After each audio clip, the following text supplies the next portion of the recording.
Join us this week on FNBC Spring River Scene when Jamie and I show you the inner workings of the Frisco Railroad back in the day. Yes, very awesome. You right here at Mammoth Spring Park, where there's so much to do, so much to see. Stay with us. FNBC's Spring River Scene. FNBC, your key to community banking in the Ozarks, presents Spring River Scene. Arkansas events with Doug, Jamie, and friends. A show that captures the finest of Spring River country in Arkansas. It's people, fun, music, entertainment, recreation, and all the things that make Spring River country great, for a day or for a lifetime. And now, here's your hosts, Doug DeForest and Jamie Allen. Join us this week at Mammoth Spring State Park at the beautiful and historic Frisco Railroad Depot. A classic look at a days gone by experience, the Frisco Railroad Depot. Welcome back to FNBC's Spring River Scene, and we are in the epicenter of the railroad here in Mammoth Spring, Arkansas, the old depot, and we're with Josh Rogers. Josh, good to have you here. Great. That's Jamie right there. Thanks, Jamie. Thank you. Tell us a little bit about where we're at and what we're about to see. Sure, you're in the historic 1886 Frisco Depot. Originally it was built by the Kansas City, Fort Scott, and Memphis line. Shut down in 1968 because of commercial airline service. Great. Well, now, I was telling Jamie before we got on, my grandfather retired, my great-grandfather retired from the Frisco line in 1968. He was in one of the last functional depots. And they kept it open until his retirement, which was kind of neat. So this is like coming home to me. And yeah, it is. It's kind of a sentimental moment for me. So tell us a little bit about that. When did it become a museum? Well, the Arkansas Department of Parks and Tourism bought this depot right around the 1970s, but it wasn't until 1998 that it appears as you see it today with these mannequins and everything else. Yeah, see, the displays are great. You know, they have all kinds of really neat stuff. Can you take us in and show us basically how things started? Like, this is a room where they would gather when they wanted to go to the... for their tickets. And they would come up here and buy their ticket from the depot. I guess that's right? I mean, that's what I remember. Mm-hmm. Yeah, what they do on the other side, you'll have the historic black waiting room, and this is the historic white waiting room. So Jim Crow laws were still in effect, separate but equal, and that's why we have two different waiting rooms. If you were a white person, you came in here, you bought a ticket at this window, and behind us you can see David and Jenny Williams purchasing a ticket. Really? That's great. Now, who's the baby? Baby, that's a little baby. I think her name's Lily, Baby Lily. That's great. Now, did they name those after people here in the area? You know, they did not name them after people, but what they have done is they've made these mannequins the replicas of state park employees. You're kidding. So you have and did they name them after the state park employees? No, they let them name them. We'll just leave it at that. I'm just trying to get into that because I'm wondering who all these are. So we have they're mannequins. Sure. There's David and Jenny Williams. Mm-hmm. So there's David Williams and here's Jenny Williams, little baby Lily. And little boy over here with Top. And the other mannequin? There's one you didn't name. This one appeared today. Oh, wow. So he's new. It's the newest mannequin in our collection. Yes. Well, we'll let you name him. Go ahead. I think Wilbur comes to mind. Wilbur does come to mind. Sounds like a good well, you are now Wilbur, mannequin. Listen, I hear a train. A train is... Oh, this is great. A train's... You can actually see it out the windows. It's actually taller than the building. Do we want to raise it? 8,000 horsepower. Yeah, go around there. 8,000 horsepower. Now, the Frisco was purchased by the Burlington Northern and Santa Fe, correct? Yeah, originally it was Kansas City, Fort Scott, and Memphis Railroad. Then that shut down. It was purchased by the St. Louis and San Francisco Railroad. And then around 1980s, the Burlington Northern and Santa Fe owned it, and that's who you see out here today. And is this the original location for the depot? Yes, this is one of the oldest depots on its original foundation in the state of Arkansas that you can tour as a museum. Great. Well, let's go to the other room and check that. Absolutely.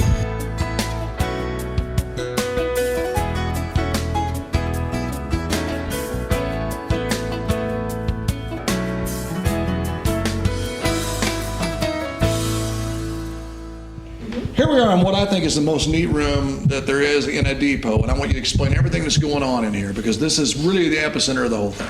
It really is. Here's where the agent works. Of course, over there you'll see the agent Joseph, and then behind us, telegrapher Ted.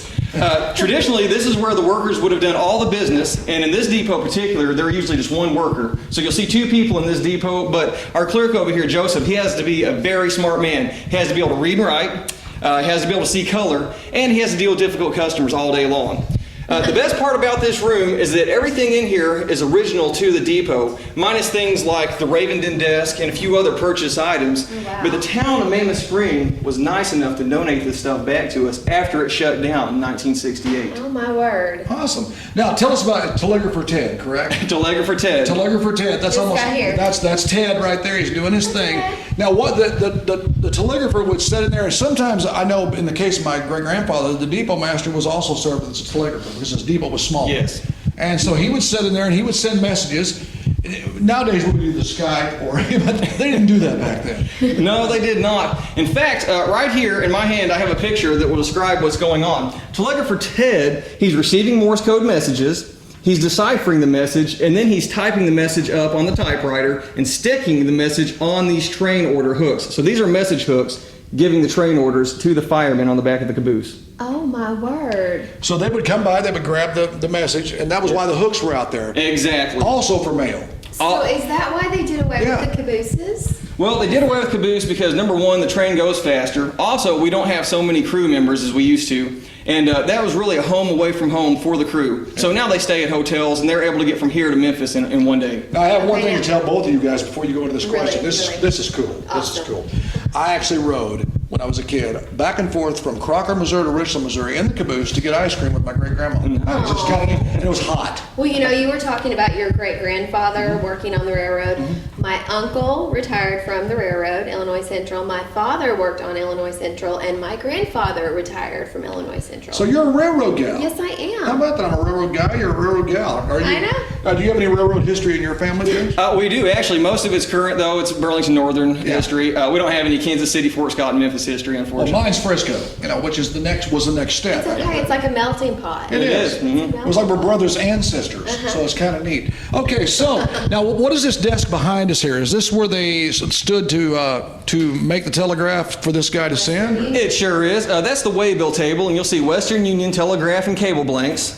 Over there inside the holder, you can see the Western Union telegrams. And it's funny, if you look above, you'll see the Travelers Insurance Company. You could actually buy insurance right here for your travel on the Frisco trains. Now let me ask you this: Did this cover like Jesse James robbing you the insurance or? Well, we didn't have Jesse James down here, although most people think we did. But if you look, there is a story. It is called The Mammoth Spring Loot. It's by Carl F. Hoots, I believe, and you can look it up on the internet if you What a hoot! What a hoot. Hey, what a How about hoot! that?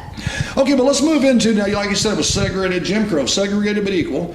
So let's move into the black waiting room and Okay, see. so this is the center part. The center. This is. That was white. And now we're going to go to the black waiting area in the early. What was that? The 20s when all that was in play. Oh yeah, it went all the way up. In fact, it was still segregated in the 60s in this part. Okay, let's move in there. Sure. Don't go away. Spring River Scene will return after this word from our sponsors. From the first time you enter one of FNBC's convenient locations, you're going to notice one important thing. Your business as well as your happiness is the most important thing to us, no matter how big or how small. You see, we believe you're never too young to learn to save. Can you put this in my piggy bank account, please? A piggy bank account with FNBC, your first key to a bright future. FNBC, your key to community banking, member FDIC.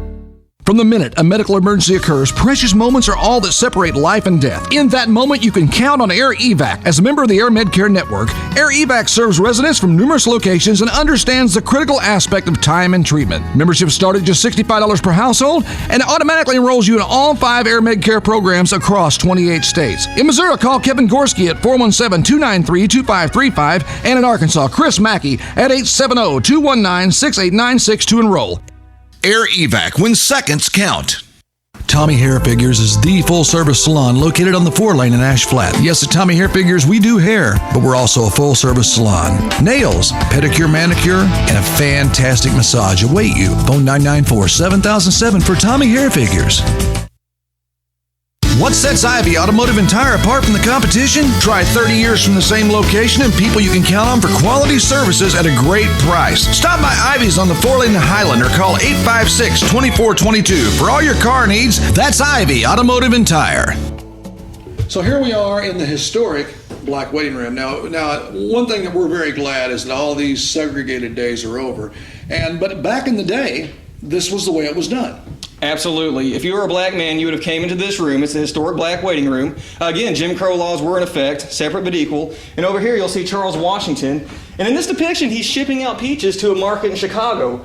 So although Charles may have to wait 30 days to get these peaches to Chicago and make deliveries to him, he still is excited that the train's running 20 miles an hour, and that's a whopping speed for 1901 in this depiction. And so the peaches would stay good all the way to Chicago? Yes, and if they had ice at the time, they were able to pack that around. And the funny Maybe thing, they would pick them before they were ripe. they could, and believe it or not, the old timers were very smart. They could take ice, cut it in the wintertime, store it in sawdust and straw, and they'd still have ice later on. Now, do they have ice houses close to the depot here? Do you know anything about that? Later on, they did have an ice house out here where the old poultry plant used to be. Of course, it's no longer standing. In fact, almost all the towns that you see around here, none of this stuff, the Spring City town's gone, and of course, Mammoth Spring's still standing. But anywhere you see a flat spot in the park, you can guarantee there was a building there. Yeah. So this was all used because people utilized the coolness of the spring and the water from the spring. Absolutely. Everybody kind of utilized it. Well, now we're going to go outside and see how the train came in.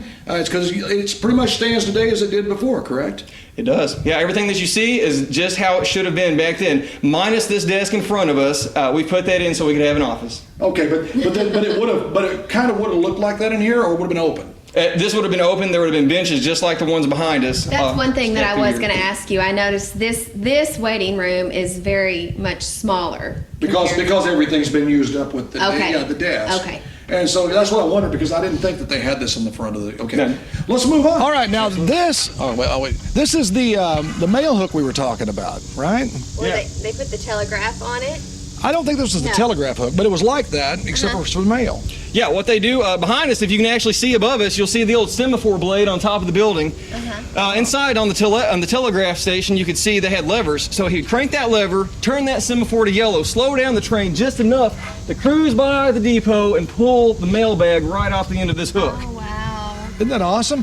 And so you were telling us earlier about a guy you met who had a little trouble with one of those Yeah, things. one of our customers while on tour, he holds out his hand and he's missing a thumb, and he said, "Son, when I was a young man, I came through one of these depots, got my thumb stuck in one of these springs, and he had to have his thumb removed." Oh, my goodness. Oh, so it was.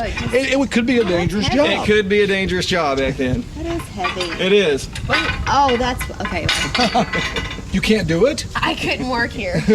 Well, maybe you could. Back in the day, you would have been a little more, yeah, you'd have been more brawny. yeah, Yeah, that's right. maybe, but Well, now, not can we see the baggage room? Absolutely. Love to show you. Okay, so here we are now, Josh, in the Mammoth Spring Depot baggage room. Tell us a little bit about this room, because this is probably the busiest and the coolest room in the whole place. It is. This is the REA room, the Railway Express Agency. So to our left, all the luggage would be exiting through those doors, and it would be actually handled by our baggage handler behind this television set. Who you told us has no name. He has no name in this depiction, so anybody at home that would love to send us a letter and name this guy, we'd love to have it. Send it to Mammoth Spring Depot. Mammoth Spring Depot. And if they take the time to do that, I bet you'll name him that one. Absolutely. We'd love to have them come in on tour while they do that. Okay, but anyway, so he would handle the baggage. Sure. And all these guys have jobs. In fact, we're about to go to the caboose, and you might keep in your mind that all these guys, they had to eat and sleep somewhere. And the caboose is exactly where they did that. That's where they live. They did. The conductor, he's the boss. If you don't have a ticket, he comes around and looks for tickets. If you don't have a ticket, you're a hobo.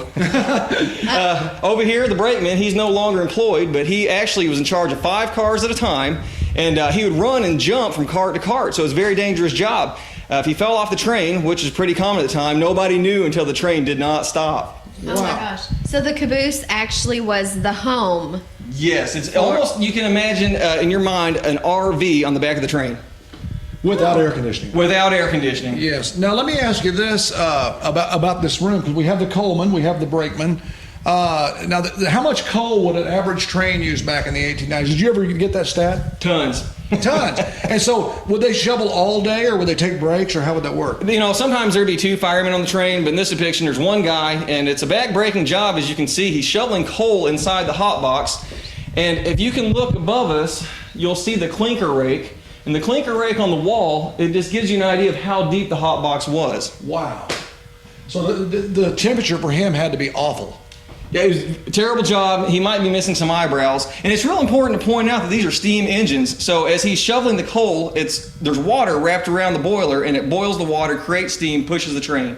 It sounds like the hottest job on earth. It's the hottest job out there. Now, we do yet have the caboose to look at, correct? The best for last. All right, we're That's going. exciting. Stay around, folks. We're going to be visiting the caboose right here on FNBC's Spring River Scene. Tri-County Farm Supply is more than just a farm store. We have aisle after aisle of high-quality gifts, jeans, western wear, and more at great prices, not to mention all your feed and farm needs. We're Tri-County, your locally owned one-stop shop in the Ozarks on the 4-lane in Ash Flat. Rebel Station at the stoplight in Hardy, Arkansas is your first stop for ethanol-free gasoline. We also have one of the widest selections of wine in the area. Looking for craft beer? We've got that too. A large selection of Amish gifts, homemade ice cream, floating and fishing supplies, and more. That's the Rebel at the stoplight in Hardy. New from Triple R Bail Bonds, a revolutionary new app that makes Triple R your one-stop shop for all your bail bond needs. If you have an iPhone or Android, be sure to download their free app today. Triple R is the only bail company in Arkansas that offers this app complete with a panic button that alerts Triple R immediately if you are in need of their services. Triple R is the friendliest and most professional company in Arkansas that offers you help through every step of the process. Call owners Jeremy and Pamela at 257-2282 and download Triple R Bail Bonds free app today for all your bail bond needs. Your home for convenience on the 4-lane is Red Mule Food Mart. We have the best pizza in Spring River Country, and our price starts at just $5. So fill up your car, fill up your belly, and get your party on right here at the Red Mule Food Mart on the 4-lane at the south entrance of Cherokee Village in Highland. Floorcom is your one-stop for unique gift items, floor arrangements, and products at wholesale prices. And don't forget the only place in Spring River Country to get Dippin' Dots. Floorcom, unique gifts, flower arrangements, and more on the 4-lane in Highland. Phone 856-5500. That's Floorcom.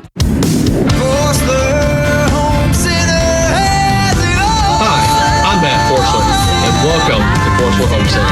If it's for your home, chances are good Forsler Home Center has it. Forsler carries the finest furnishings as well as lawnmowers, weed eaters, tools, and supplies for any fixer-upper project. Yes, we know you love your home, and at Forsler, we love it just as much as you. That's why we say Forsler Home Center has it all. Forsler Home Center, Ash Flat, Thayer.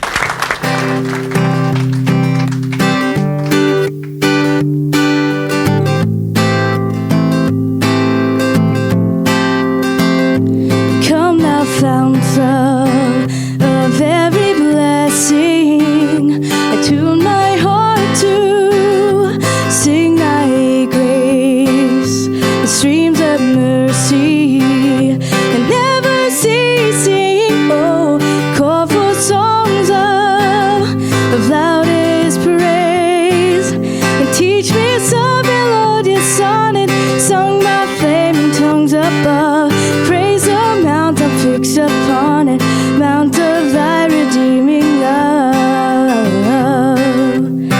redeeming love, redeeming love. So here I raise my Ebenezer, hither by thy help I come, and I hope by thy good pleasure, oh, safely to arrive at home. Jesus sought me when a stranger. I'm Ian Driesel, I'm the 2-Minute Chef, and today I'm going to teach you how to make beef stew. I'm going to start out with 2 ounces of olive oil,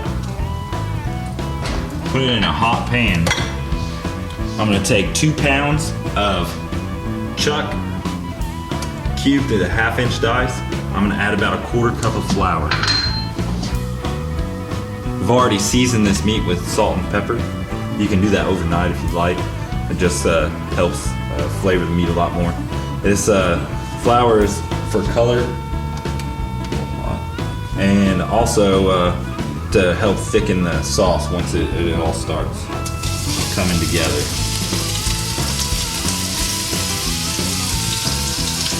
Put it in this real hot pan. Kind of give it a stir. Keep it from getting too much color on the bottom of the pan. It's okay if a little bit sticks. Once we add our onions, it's going to help some of that lift off the bottom. Don't move it too much because it'll keep it from browning. You want to kind of spread the meat out as much on the bottom of the pan as possible to keep the heat distribution even on all the meat.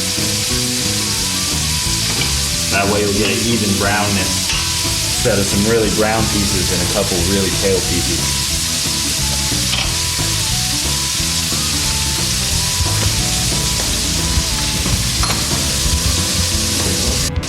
Okay, and now that we got some nice color on this, I'm gonna add 2 medium onions, small dice, and 2 medium carrots, small dice. You get those down into the bottom of the pan because as these onions sweat, they'll help some of this caramelized meat come off the bottom of the pan with the juices that come out of the onion. Let that set for a minute. Then I'm gonna add 8 ounces of quartered mushrooms.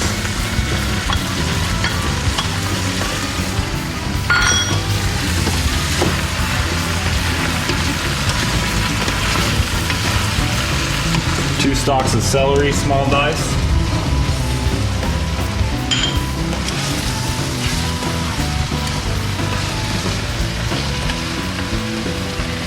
6 cloves of garlic, minced.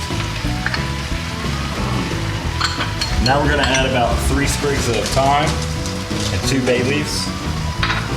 And I'm gonna add about 2 ounces of wine, well, 1.5.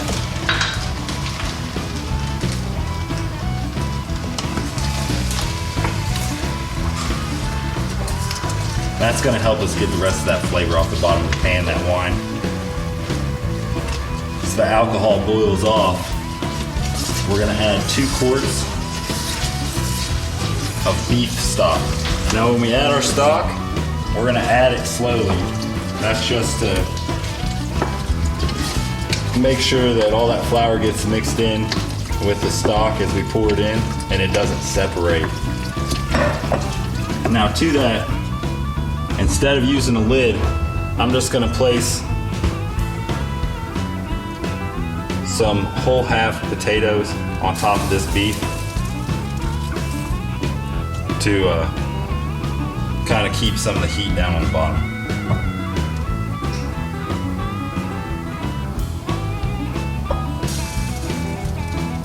And we're gonna place that in the oven at 300 degrees for about 2 to 2.5 hours.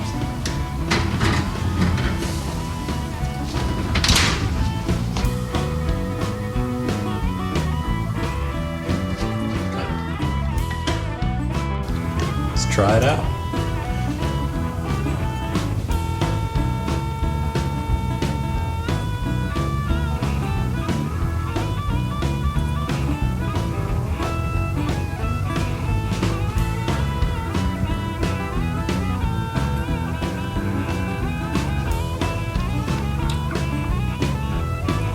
Deliciously tender and moist.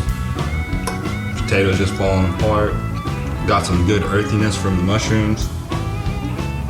I'm Ian Driesel. I'm the 2-minute chef. And here's your hunter stew. Okay, well this is a 1940s caboose. This is where the crew slept, ate, and used the bathroom. It's kind of like an RV at the end of the train. We already talked about that. So you can imagine guys piled up in here, a lot of smoke blowing back in your face. So it was kind of cramped and dirty, but it beat sleeping on the cold, wet ground. Yes. Let me show you around. Okay. Jay, right behind you. Yes. We have a little bit of storage room. Put some of your gear in there, maybe your boots. Bedding, things like that. Speaking of bedding, they slept on horsehair mattresses right here. Wow. Right behind you, you can see we have the furnace right here. This is an oil burning furnace. You could cook your food and stay warm. Not much in need today. Not much Pretty in need hot. today. Yeah. Of course, right behind Jamie here, we have the conductor's desk where the conductor would do all of his Wow, paperwork. there's actually some things in here. Are these, I mean, these are real? Sure, these are real documents we have. These are just reproductions because of the sun, but we do have all these artifacts in our collection. Okay, now what is this lever here for? That's the brake release. Oh. So let's pull it.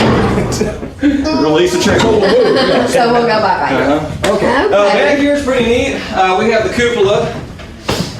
And you've already been up inside there, so some of your jobs up there will be look out for dangers, make sure there's no robberies, no trees in the way, open doors, and to make sure the train was not on fire. How about the communication? Were they able to communicate from up here to the was there like a flashlight or a flashing thing they would use for the Like from the caboose to the from the caboose to the engine? engine? What was the communication like?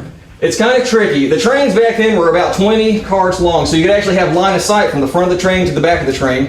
They'd crawl out the window and they actually had flags and they'd stand out and semaphore signal like this to the front. Now later on, when they added air brakes, the engineers and the firemen back here, they were smart enough to tap this brake a little bit. Oh. And they could actually send Morse code messages to the front by tapping that line, Gotcha. and the gauge will bounce a little bit. Right. So they could tell by reading the gauge what was going on. Exactly. Yeah, they're real smart guys to figure that out. Yep. Now back here it looks like a jailhouse. It is not the jailhouse. Yeah. Jamie, would you go in there for just a second? Absolutely. Let's open it up Not. and take a peek inside. What is that? That's where Hervé Villechaize lives. That's an old fantasy island, Joe. This is actually the ice box. So there's 2 ice boxes in here. Large blocks of ice, and put your milk, cream, and butter inside. Wow. okay. And the ice would last for literally minutes. Literally minutes. Well, like you said, though, they had ways of storing Straw. the ice that it would, yeah. They did. They're very ingenious people. Yeah.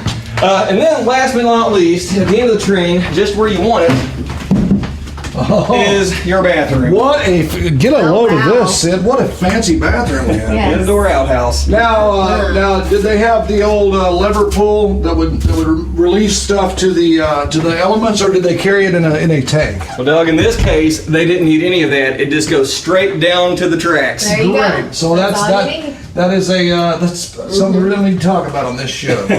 Okay, so that's pretty much We'll it. move along to the water storage. Yeah, the water. Oh yeah, don't forget about the water storage. This copper basin here, actually they put water in here, so if it's hot water, that means it's hot in here. Yeah, absolutely. It's Gotcha. room temperature. A room temperature water. Okay, great. Awesome. Well, we want to thank you today, Yes, Josh. Is there, if people want to contact you about tours, I know on Tuesdays you do by appointment only. Is that correct? Yes, on Tuesdays by appointment only.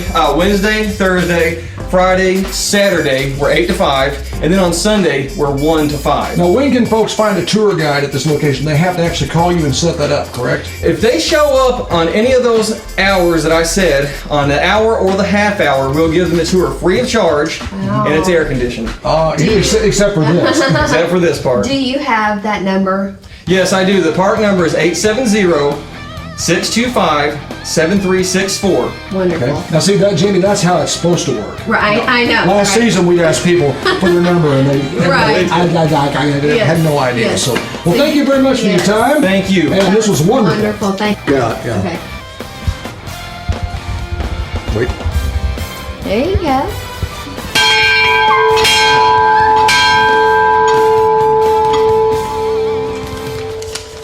Was it worth the 20? Spring River Scene, made possible by FNBC, your key to community banking. While in Spring River Country, our guests stay at the beautiful Old Stone House in Hardy, Arkansas. Phone 856-2983. Catering provided by Words and Afterwards, Hardy, Arkansas. Phone 856-5579.